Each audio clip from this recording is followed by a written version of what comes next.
Usapang kalusugan sa Health Check Plus. Alamin ang mga payong medikal galing sa mga totoong eksperto. Ang kaalaman ay kapangyarihan. Usapang kalusugan sa Health Check Plus.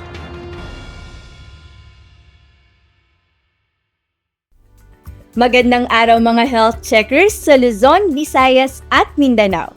Isang check na araw po sa ating lahat. Ika-4 na linggo ng Oktubre at ilong linggo na lamang ay Pasko na naman. Mapapansin na natin na lalong bumibigat ang daloy trapiko saan mang dako kayo ngayon. Planuhin ang inyong mga lakad, humanda ng mga checklist para walang nalilimutan sa inyong mga biyahe. Ang MMDA ay nag-release na ng several traffic management measures in anticipation of the upcoming holiday rush. Patuloy ang ating pagpupugay para sa health and wellness ng ating senyor at senyora. Ngayong buwan ng Oktubre, minabuti ng Health Check Plus na bigyang daan at focus ang ating mga panayam tungkol sa mga usaping may kinalaman sa health issues ng mga older adults o senior citizens. Ngayong linggo, ating pag-uusapan ang tungkol sa sexual health ng mga seniors. Ang sexual activity ay mahalaga o importanteng parte ng health o kalusugan at well-being, and it correlates with greater enjoyment of life for older adults.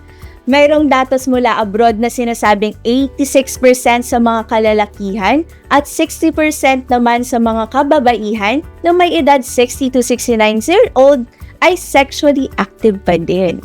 Ayon sa American Association of Retired Persons Healthy Aging Survey, ang mga seniors na 65 to 80 years old, 2/3 sa kanila ang nagsabing patuloy silang interested in sex and more than 50% ang nagsabing sex was important to their quality of life. Ang ating guest expert ay ang past president of the Philippine Society of Urologic Oncologists and past Vice President of the Philippine Urologic Association. Isang active consultant sa Makati Medical Center at active consultant din sa Asian Hospital and Medical Center at Mary Mediatics Medical Center sa Lipa, Batangas. Exciting topic po at nararapat lamang pag-usapan kapag tungkol sa kalusugan ng mga seniors ang paksa. Maganda at malusog na araw po sa inyo, Dr. Jaime S.D. Songco. Bumati po muna tayo sa libo-libong health checkers na nakikinig at nanonood sa radio, mga nanonood sa kanilang telebisyon at gayon din sa ating mga social media platforms, YouTube and Facebook. Magandang araw, Teacher Ellie, at sa mga health checkers. Of course, magpapasalamat din ako sa pag-imbita niyo ulit sa akin dito sa ating programa upang makapagpaliwanag sa ating mga senior citizens. Marami nga po tayong dapat linawin, no, Doc Jimmy, lalong-lalo na po dito sa usaping sexual health para sa ating mga older person. So, simulan na po natin ang ating pagkwekwentuhan. Ayan, Doc Jimmy, so I'm sure marami po sa ating mga health checkers, no, na may mga gustong linawin tungkol dito sa topic na sexual health para sa ating mga older person. So, simulan na po natin ang ating pagkwekwentuhan. Doc Jimmy, pakilinaw lamang po sa ating maraming health checkers. Ang dami pong misconception dito, no? Hindi na po ba talaga interested ang ating mga older persons kapag pinag-uusapan po ang kanilang sexual health? On the other hand, Teacher Ellie, studies have shown, kagaya ng datos na binigay mo kanina, na malaki ang interes ng mga babae o lalaking senior citizens. Unfortunately lang, iba-iba yung capacity at capability ng mga seniors natin. Meron talagang mas inherently mas malakas, meron naman talaga sakitin, at depende sa mga comorbid na nararamdaman nila, ito apektado. But kung tatanungin natin interest, malaki ang interest ng mga kalalakihan. In fact, if I have to say, in most European countries, ito naman sinabi mo kasi datos ng Amerika yata.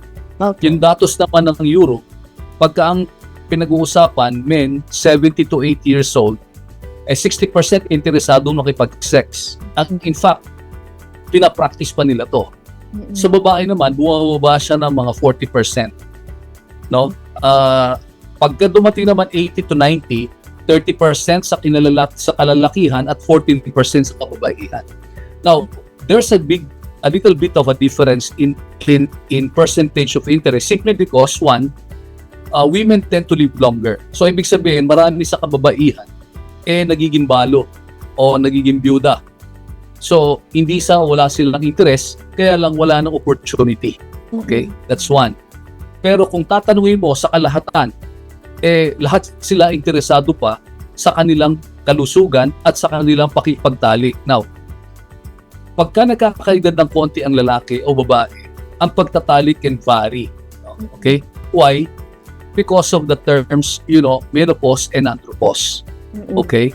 And for men, andropause can be longer.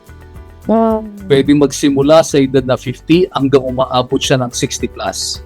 Sa babae naman, ang andropause yung pagkawala ng testosterone. Pag tungtong na lalaki sa edad na 50 pataas, pababa ng pababa yan by a tenth of its normal percentage every year thereafter. Sa babae naman, nagsisimula ang menopause o yung pagkawala ng pagreregla at pagbaba ng kanilang estrogen, minsan late 40s to as much as late 50s. So, iba rin ang reaction. Now, ano nangyayari? Physical changes will happen. Pagka nawawala yung tinatawag na testosterone o andropause ng kalalakihan. So, ang changes are, number one, bumabagsak yung libido o yung hilig sa sex. Number one yun. Number two, nagkakaroon ng erectile dysfunction o yung hirap ng magpataas ng ari. So, those are the two basic things that happen. And of course, pagka bumababa ang testosterone, nandun na yung ibang karamdaman, pati mood changes, osteopenia, or even osteoporosis. Sa babae naman, ang number one nangyayari sa kababaihan, pagka nawawala ang kanilang hormone, nawawalan din ng konting interest sa sex. Hindi na ibig sabihin na nawawala completely, pero nawawala o nababawasan, sanhi ng una, nanunuyok o dryness. And so, for them to have intimacy, to include sexual intercourse, nagiging masakit para sa kababaihan. In fact, kahit na yung mga late 50s na or even early 50s, nirereklamo na ng mga babae yan. Kaya gumagamit ng mga lubricant, etc. etc. So, napaka-importante na ma-evaluate ano yung capacity ng kalalakihan na ito at yung babae. And then we can correct them. We have what we call hormone replacement treatment for both men and women. And may mga gamot na rin nakakatulong sa erection sa lalaki. Sa babae naman, uso na sa mga gynecologists ngayon yung tinatawag nating vaginal rejuvenation. Nandun na yung laser, nandun na yung pagka-konting opera, etc. etc. Plus, additional estrogen replacement. Pwedeng local, pwedeng systemic. Depende sa inyong gynecologist or sa urologist na titingin sa'yo who will evaluate you and how you can be managed. So, yun ang aking mensahe sa ating mga health checkers. Ang dami po palang dapat kino-consider, Doc Jimmy? Lalong-lalo na nabanggit ninyo, marami palang changes na nangyayari sa kanilang mga katawan. At may nabanggit din po kayo na yung kanilang mga partners, pwedeng wala na, sumakalbilang buhay na talagang nagde-decrease din ng kanilang opportunity para makipagtalik. Pero yung interest nga ay nandoon pa rin, na talagang ipagpatuloy kung meron pa ring opportunity. Doc Jimmy, nabanggit natin itong mga changes na ito, Ano po sa tingin ninyo or ano po yung payo ninyo para po sa mga sexually active pa nating mga seniors ay patuloy ang kanilang masaya at malusog na sex life? Number one, Teacher Evelyn, napaka-importante ng sex. Not only because of the activity itself, but ang importante dito na may-maintain ng ating mga senior people in life, lalo na magulang, tiyuhin, tiyahin, ma-maintain yung kanilang self-esteem, yung kanilang psychosocial well-being, yung kanilang confidence. So ito yung mga bagay na importante sa kanila, To the point sometimes, kailangan mo ipaliwanag sa mga pasyente mo, hindi lang yung ability to help them, in as far as maintaining their sex lives, but also the ability to cope. Yung coping mechanism nila. For example, may mga pasyente tayo na mga 75 and above who still wants to maintain intimacy. Now, I'd like to mention to our audience that intimacy may not always mean penetrative sex. You know, intimacy may mean closeness in terms of kissing, holding hands, embracing, cuddling. So maraming opportunity at pagkakataon. To those who are still able and capable, yun ang tulungan ng mga natin, no? For example, walang drive masyado yung lalaki, pwede na at mababa ang testosterone niya, pero normal naman ang PSA niya, bigyan natin siya ng testosterone supplements, no? Now, testosterone can come in two forms in this country, no? May injection tayo na itinuturok every 3 months, or meron tayong tinatawag na androgel solution, no? Or lotion. Pinapahid lang sa mga balikat araw-araw. So, pwede natin gamitin yon at malaman ng kalalakihan, no? So, kung meron na siyang libido, tulungan mo naman siya magkaroon ng erection. So, nandiyan ang ating mga tadalafil, sildenafil, vardenafil, in so many forms. You have the branded ones, you have the generics, at meron pang uso ngayon, yung dinidikit na lang sa dila, parang tape. Available na rin yan. Sa kababaihan naman, dahil nagbabago yung puwerta na tinatawag natin, nalulukot, kumukuluntoy, nare-rejuvenate na ngayon niya para maging plump. Tapos nabibigyan na kayo ng estrogen, pwedeng pinapahit locally sa puwerta or even iniinom, depende sa pangangailangan ng pasyente. And then there are so many forms of lubricants available that can make penetrative sex still enjoyable. So ito yung mga pwedeng gawin ng mga mag-asawa o magpa-partner, no, para ma-realize nila na they still feel wanted, they have the self-esteem and psychosocial well-being. Doc Jimmy, ang dami niyo pong nabanggit na mga tips, no, para sa ating mga senior citizens, health checkers na nanonood dyan, na gustong patuloy na maging happy ang kanilang sex life, no? So, gusto ko lang pong tanungin, kasi I'm sure marami po sa aming mga health checkers ay tanong din ito, Doc Jimmy, kailan po ba na kailangan magpakonsulta, lalong-lalo na itong bagay na ito po, itong topic na sexual health ay usually hindi napapag-usapan, no, sa ating mga community, sa ating mga friend circles, ganyan, no. So, madalas ito ay tagong problema, kumbaga. Kailan po ba dapat magpakonsulta sa ating mga, tulad po ninyong mga expert na urologists o sa ating mga gynecologists patungkol po sa kanilang sexual health, lalong-lalo na po ang ating mga senior citizens? Well, normally, Teacher Ellie, no, sa kalalakihan, nag-isimula kami mag-screen pagtungtong ng age 50 because of the prostate issues, no? We make sure na ang pasyente do may prostate problem, nagagamot at hindi prostate cancer. In the same checkup, tinatanong na rin namin ang physical capabilities niya, including sex. And unfortunately, aging kasi can produce a lot of issues, as I mentioned earlier. And one of them is your sexual capacity. So, inaalam na namin yan. And from that time on, we can already see this patient regularly depending on his problems, no? The magnitude of the problem, if it is centered more on the prostate or sexual capacity or whatever, we already encourage them to see us regularly. Although, they can always see us anytime. Okay? Sa kababaihan naman, alam ko na ang mga babae, hindi ako gynecologist, pero once the patient reaches 21 and is sexually active, normally, ine-encourage one, what we call this pap smear, okay, which is to check for cervical cancers, etc., etc. If there are hormonal problems or imbalances with menstruation, or even your breast, ini-examine yan regular. As you know, the breast is one problem that is very rampant in this country. In fact, it is, I think, number 1 already as a source of cancer among women. So, these are things that kailangan ma-check. And then, pagdating na, of course, ang babae makakarating sa reproductive age group, manganganak, mabubuntis. So, regular ang check-up niya. Pagdating niya ng perimenopausal age, which is around 45 and above, still, kailangan niya ma-check. So, ito yung mga ages na tuloy-tuloy hanggang sila ay maging senior na kailangan ma-evaluate at ma-check or even screen on a regular basis. Now, ang sinasabi nga ng mga gynecologists, sumobra ang ating fixation sa derma ng muka. Ngayon, ang ine-emphasize nila, derma ng baba. Kung gaano kaganda yung mukha mo, dapat ganun din kaganda yung baba. So, yun ang kanilang gustong mangyari para sa ganon, yung mga kalalakihan, lalo yung mga asawa at partner, hindi na tumingin ng iba kung hindi maganda pa rin nakikita nila. Napakaganda po nung nabanggit ninyo, Doc Jimmy, no? And I'm sure relate po yung mga nakikinig at nanonood sa atin dyan, no? So, talagang dapat hindi lang yung taas, kundi yung baba ay talagang pinapangalagaan din natin.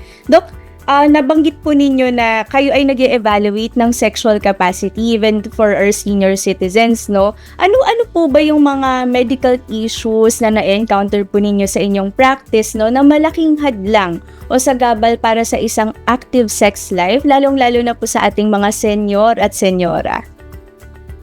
Napakagandang tanong nun, Teacher Ellie. No? Why? Because alam natin na ang punot dulo ng erectile dysfunction, for example, sa lalaki, ay nagmumula lagi yan sa mga comorbid issues. No? Alam mo yung organ ng lalaki kasi it's a vascular organ o daluyan ng dugo.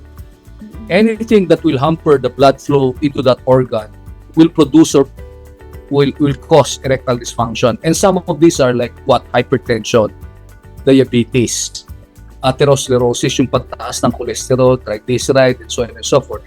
Now, nagagamot yan.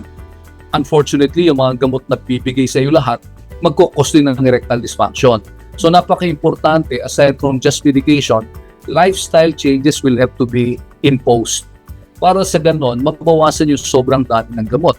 Majority ng mga binibigay niyan, even for example, yung GERD, na napaka-common, yung reflux. Pag binigyan ka ng gamot sa GERD, nakakakos din ng erectile dysfunction in the long run. So, kung pwedeng maiwasan, magawa ng paraan ng lifestyle changes at mabawasan yung gamot mo, mas madaling gamutin. Although, nandyan lagi yung mga ibang gamot na tinatawag naming enhancers na mabigyan sila ng opportunity to regain their masculinity. Sa babae naman, ganun din. Yung may mga thyroid, ganun din, diabetes, yung mga may other endocrine problems, or both sexes pag na-operahan sa bandang baba, like sa colon or sa prostate or anything like that, will eventually affect their capacity or capability. So these are all evaluated and managed if at all possible.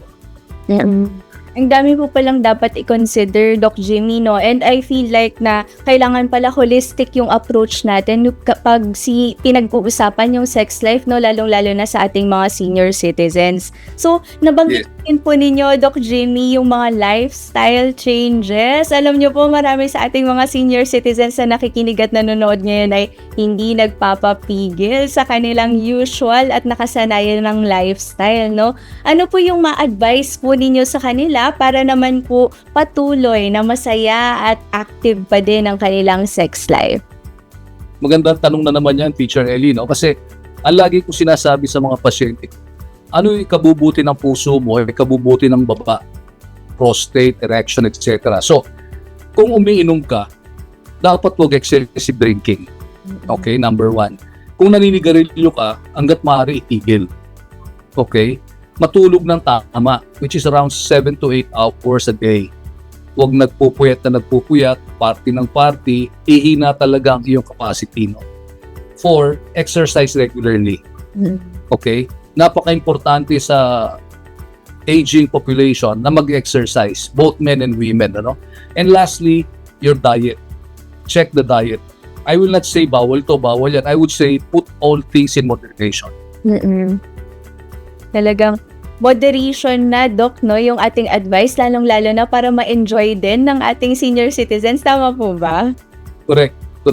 Para sa ganun, tumatanda kayo, pero na-enjoy nyo yung buhay. Kasi yung pinaglalabanan lagi ni Teacher Ellie is quality of life. Yes. So, kung nag-edad ka at bedridden ka, walang saysay ang buhay, di ba? So, pinakamaganda talaga, continuous dapat yung advice natin sa ating mga pasyente, whether kalalakihan o kababaihan, to maintain certain standards in life so that they will enjoy their retirement. Yes, enjoy the retirement. Yan po talaga yung gusto natin, Doc Jimmy. Alam niyo po, Doc Jimmy, maliban po sa mga health conditions na nabanggit ninyo, marami pong nagtatanong na ating mga health checkers regarding sexually transmitted illnesses o diseases, lalong-lalo na sa ating mga senior citizens. Nag-iiba po ba yung mga binabantayang mga senyales nitong sexually transmitted illnesses o diseases kapag po sa ating mga senior citizens o pareho pa rin po yung mga signs and symptoms nito? Actually, Teacher Ellie, regardless of age, no, STIs or sexually transmitted infections are the same, no, regardless of age group. Pagmamanifest yan as, for example, sa kalalakihan, pinaka-common yung tulo na tinatawag, no, in local parlance, o yung urethral discharge or penile discharge, no? And commonly, we have what we call this, chlamydia or gonorrhea. And ang pagkakamali ng iba, akala nila pag nag-oral sex, less prone sila. In fact, pareho lang. Whether it's penetrative vaginal or oral sex, you may get the same thing. The same skin lesions are common like syphilis, herpes, and other things, no? Yung iba kasi hindi na common masyado eh. So yung mga common na sinabi ko, yun ang madalas pa rin makikita. Although admittedly, mas common sila sa mga kabataan kaysa sa mga senior natin. Now, ang masama pa niya, pag ginawahan yung asawa o yung si misis, no, nag-uwi ng sakit at tinawaan, yun, magiging double whammy. Dalawa silang gagamutin or magpipingpong silang dalawa. So, very important din po yun, Doc, no? I think kailangan mabantayan pa din ng ating mga senior citizens, lalong-lalo na po yung mga na-active pa din sa kanilang sex life, no? Yung mga signs and symptoms ng mga STIs na nabanggit natin ngayon. Doc Jimmy, ang dami nating napag-usapan, pero alam nyo po, gusto ko lang balikan ng konti kasi marami po sa ating mga nakikinig at nanonood ay meron ng mga hypertension, diabetes, no, na nabanggit natin kanina. Meron po ba kayong advice regarding yung connection ng mga ito, no, sa pag-inom ng gamot na para sa mga ito, para naman sa kanilang sex life? Meron po bang connection ito? Ano pong mapapayo ninyo tungkol dito? Kung ang pasyente talagang may diabetes na, palagay ko, Teacher Ellie, wala na tayong magagawa, no? They have to maintain their medications. Pero kung ito transient lamang, tumataas dahil sa kanyang katabaan, sa katakawan, ito ay reversible. Pwede pang gawa ng paraan. Pero kung ito talagang diabetic na siya since as early as 30s, 40s and above, then wala tayong choice kundi to maintain it. Pero siguraduhin natin na yun, nagbabantay siya ng kinakain niya, iniiwasan niya sigarilyo, pag-inom, kasi kung hindi dadagdag pa yung mga problema, no? And then of course we have medications to help them out, no? Meron tayong mga gamot paano silang magkaroon pa rin ng sexual activity at ma-maintain nila ang kanilang potency up to a certain right age. Unfortunately, pag matagal ka ng diabetic, chances are yung mga ugat mo sa penis mo kakapal, ihina ang daloy ng dugo. So the only way to do that or change it is mag-revascularize tayo, operasyon pa yun, ano? So these are things na kailangan i-solusyonan, or kung hindi na tumatalab ang mga gamot, maglalagay tayo ng pinatawag nating penile prosthesis, ano? Ino-opera. Nilalagyan na ng parang sandata sa loob ng penis mo para ikaw ready lagi. Yan ang mga pwedeng solusyonan. So kung hanggat maaari, pwede pa, we will continue to medicate. Unfortunately, pag di na kaya, yun ang mga options ng ating mga pasyente. Napakaganda ng mga nabanggit ninyo, Doc Jimmy, kasi hindi parang wala nang pag-asa, no? So, meron at maraming suporta na pwedeng ibigay, no, kung sakaling nagkakaproblema sila. At sila ay, tulad nga nung nabanggit natin, karamihan ay talagang interested pa para sa kanilang masayang sex life, no? So, para isarap po ang ating unang segment ng ating interview, Doc Jimmy, ano po ang inyong payo para sa ating mga senior citizens para mapanatili ang matikas at maalindok na pagtanda? Well, number one, yung lifestyle. Kailangan talaga panindigan nila yun, no? They want to live longer, they want to have a quality of life. Make sure that they follow those basic tenets of aging, no? Good diet, good rest, exercise, and maintain regular checkups to your common doctors, no? Kung sino man sila, kasi sila yung magbibigay sa inyo ng referral or payo kanino kayo pupunta. And number two, siguraduhin nyo magpa-screen kayo ng ibang karamdaman na common sa inyo, sa kalalakihan o sa kababaihan, para na bata pa kayo or hindi pa kayo senior, alam nyo na yung trajectory na pupuntahan ninyo at mabigyan kayo ng payo ng inyong mga espesyalista paano gagawin. And I think this is a common issue na majority ng mga seniors natin natatakot o hindi nagpupunta sa kanilang mga doktor o iniiwasan ang check-up, hindi pwede yun, no? Kasi baka mga one time, big time ka, sayang ng buhay. Lalo ngayon, ang mga tao, kumbaga humahaba ang kanilang lifespan. No? Dahil nga sa siyensya, sa presence ng mga gamot, at yung presence ng mga espesyalista na gagamot sa inyo. Mga health checkers, huwag po kayong bibitaw. Makakasama natin sa pagpatuloy ng ating usapin tungkol naman sa menopause at andropause. Kasama pa din si Doc Jimmy. Wellness tips, susunod na. Usapang kalusugan sa Health Check Plus. Alamin ang mga payong medikal galing sa mga totoong eksperto. Ang kaalaman ay kapangyarihan. Usapang kalusugan sa Health Check Plus. Mga health checkers, 10,000 na po tayo sa YouTube at Facebook. Pagtulungan po natin abutin ang 15,000 sa pagtatapos ng 2024.